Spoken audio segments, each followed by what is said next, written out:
In this video, we're starting our review for Exam 1. In number 1, we're asked for the additive inverse of the absolute value of minus 8. Now, let's remember that the absolute value of a number is the number without its sign.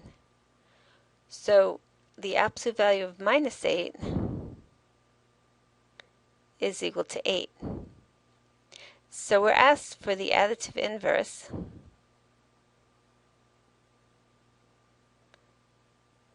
of 8, which is minus 8.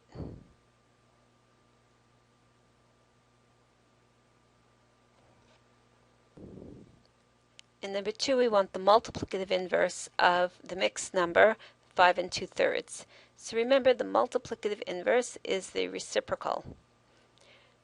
In order to take the reciprocal of this mixed number, we're first going to change it to a fraction or to an improper fraction. And we do that by multiplying the denominator times the whole and adding the numerator. So first multiply and then add. So let's do that. 3 times 5 is 15. Add 2 and we have 17. So that's 17 over 3. And now we can take the reciprocal. All right, so let's say, or now we'll take the reciprocal of the multiplicative inverse. The multiplicative inverse of 17 over 3 is 3 over 17.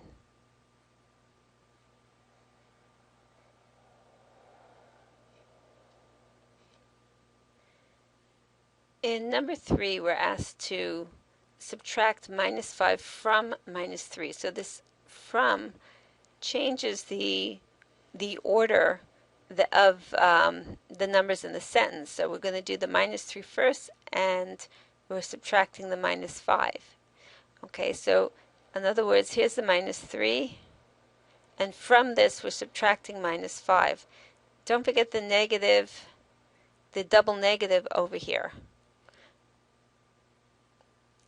All right, so now let's change this to an addition. When we subtract a negative, like we are here, we change that to adding a positive. So this is equal to minus 3 plus 5, and that's equal to 2.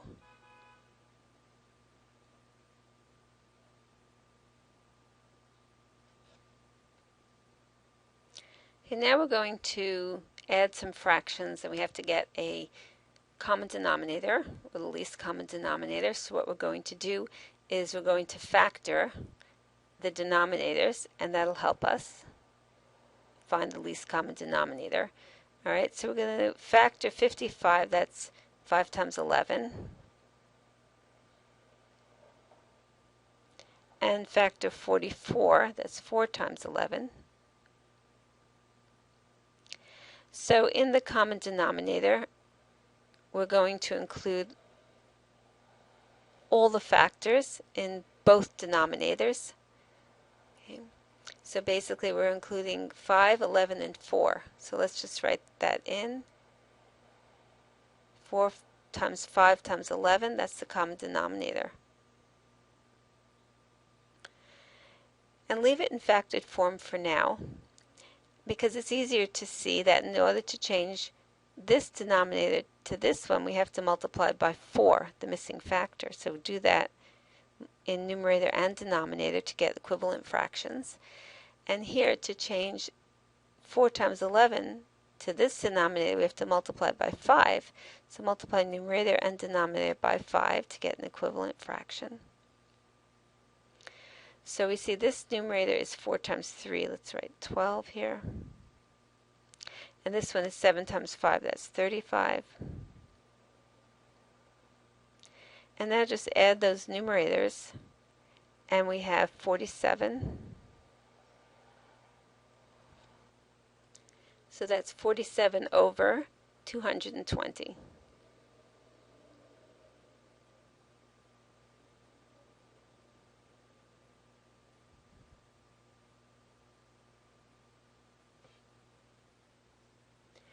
In number 5, we want to write what minus 3 to the 4th is equal to. So let's recall that minus 3 to the 4th is equal to minus 3 times 3 times 3 times 3. That is, the exponent 4 applies only to the 3. So we have only one negative symbol, and then 3 multiplied by itself 4 times. All right, so this is equal to, if we multiply this out, we get 81. So this is equal to negative 81.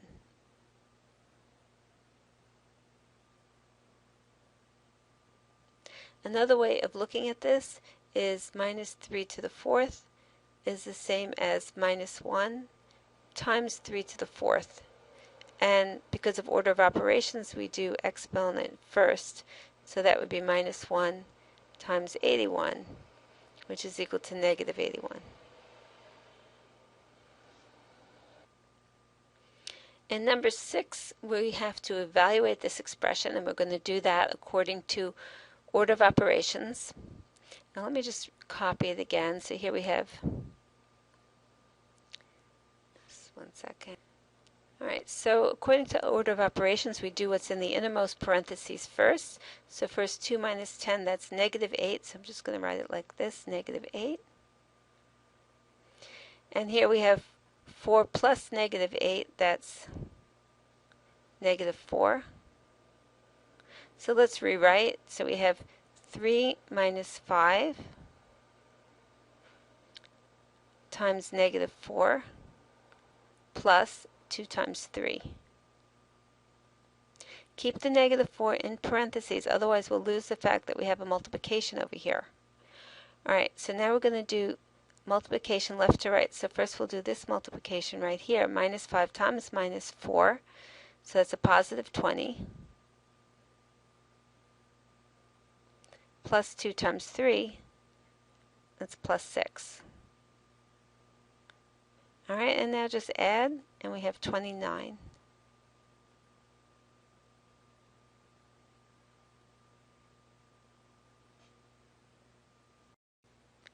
In number 7, we're asked which of the following are not rational. Okay, so a rational number, remember, is a number that can be written as a fraction, or equivalently, it's a decimal that terminates or repeats. So let's look at these. So we have 3 in the 5th. Well, we know that we can write that as a fraction. So that's a rational number. All right, and here we have the second number, 2.343434. Also rational because this is repeating pattern. You see this repeating pattern over here, 3, 4, 3, 4, 3, 4. All right, so that's rational because it has a repeating pattern.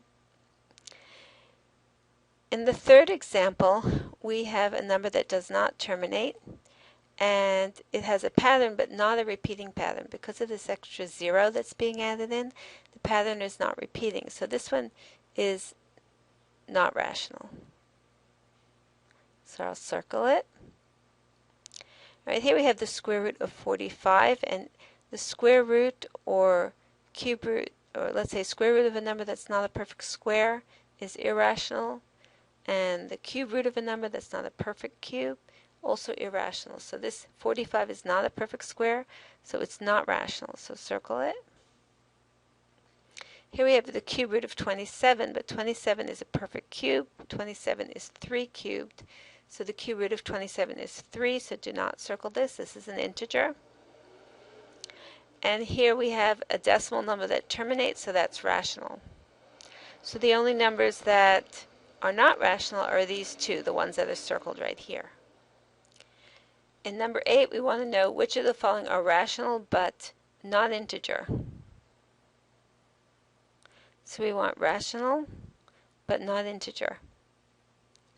All right, square root of 36. Well, square root of 36 is equal to 6, and that's an integer. So we won't circle it. Square root of 6, that's irrational, so we won't circle it. 4 3/4, that's rational, and It's not an integer, so we will circle this.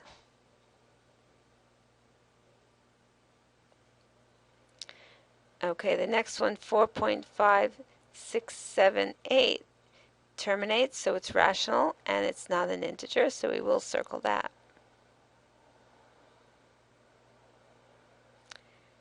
Okay, pi is irrational, so we won't circle it. 3.4545, etc. does not terminate, but it does have a repeating pattern. That means it's rational, and it's definitely not integer, so we will circle that. And the last one, 16/8. Well, that reduces to the whole number 2.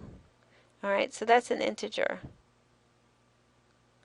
So we won't circle that. So the only three numbers that are rational but not integer are 4 3/4, and then this one, 4.5678, and then this one that doesn't terminate but repeats. Number 9, we want to find the decimal representation of this fraction. So we're going to divide the denominator into the numerator. All right, so we just do a little long division. 40 divided into 7.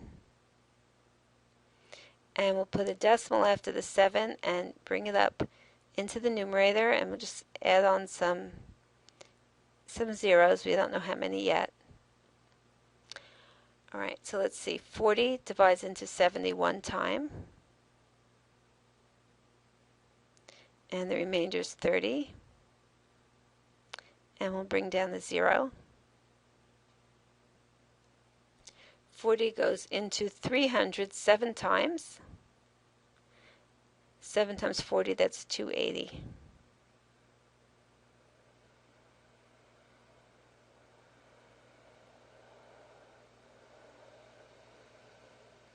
And we'll bring down another 0.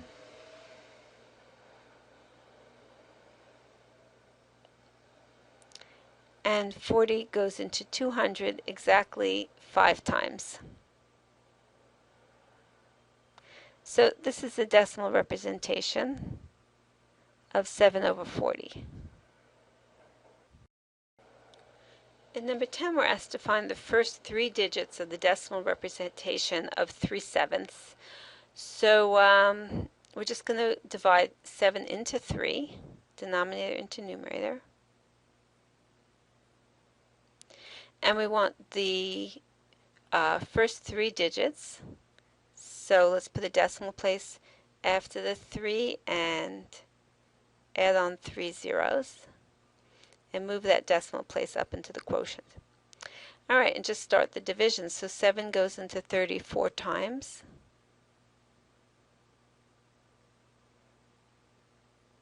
Bring down the 0. 7 into 20 is 2 times.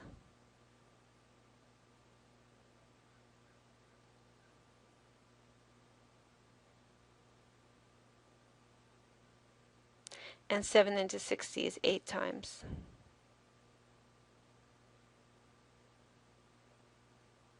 And we were only asked to find the first 3 digits, so that would be it.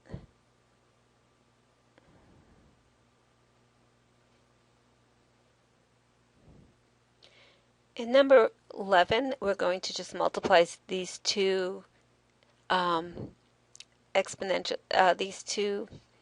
expressions. And what we're going to do is first, let's put this first expression in the denominator because of this minus 3 around the parentheses. So before we open up these parentheses, I'd like to transfer this to the denominator and make the exponent positive. As a rule, I think one avoids mistakes if you open up parentheses only when the exponent is positive. So bringing this down to the denominator, we have 2x to the 4th, y to the minus 3, and then we'll change this exponent on the outside to positive 3. Notice that this exponent, y to the minus 3, the exponent here in the inside stays negative. The only thing that changes is the outside exponent. All right, now I'm ready to open parentheses in the denominator. So I'm going to cube 2 and get 8. Cube x to the 4th, we have x to the 4 times 3. And then we have y to the minus 3 times 3. Let me just copy over the expression in the numerator.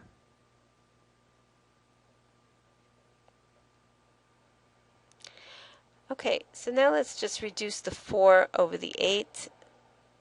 Just reduce in the usual way, divide top and bottom by 4.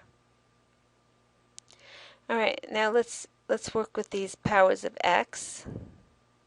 We have x to the 5th in the numerator and x to the 12th in the denominator. So we can subtract 12 minus 5, we get 7. So we have x to the 7, and keep that in the denominator because we subtracted the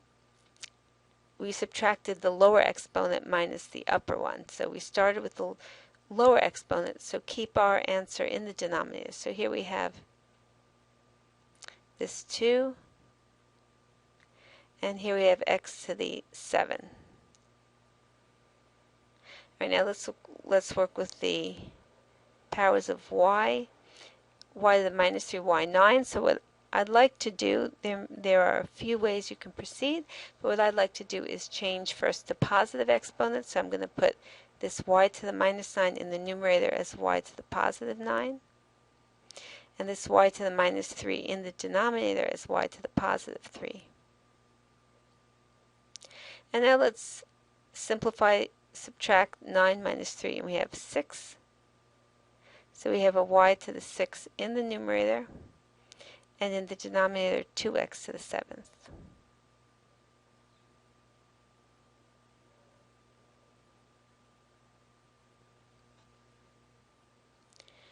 Okay, let's look at 12. Okay, so here we have, let me just copy this, minus 5x to the minus 3 over 2x to the 5th.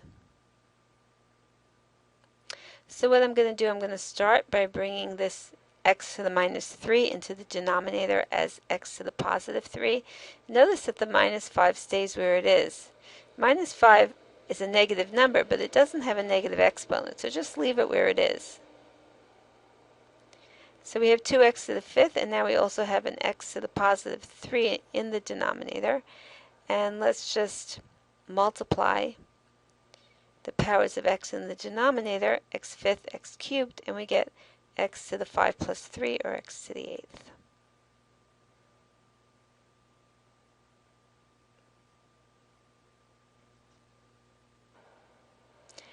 In number 13, we have another exponential expression, and it's a fraction. Sorry, another expression involving exponents, and it's a fraction, and it has a negative exponent on the outside. So we're going to use the following rule that says a over b to the negative n is equal to b over a to the n. All right, so let's do that. So we're just going to take the reciprocal of the fraction inside. So that's 3y to the 5th. We'll put that in the numerator. And minus 2x cubed, put that in the denominator. And change the exponent on the outside, that minus 3, to a positive 3. And now we're ready to open up the parentheses in the numerator and denominator. So first we'll do 3 cubed, that's 27. Y to the 5th cubed, multiply those exponents, and we have y to the 15. Minus 2 cubed, that's negative 8. X cubed cubed, multiply those exponents. 3 times 3 is 9, so we have x to the 9.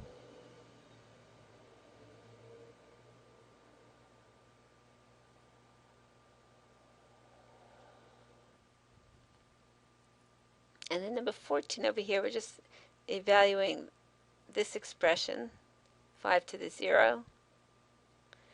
And just remember that in general, anything to the 0 is equal to 1 except 0. Alright, so just we're using this little rule. A to the 0 is equal to 1 except 0 to the 0. That's undefined.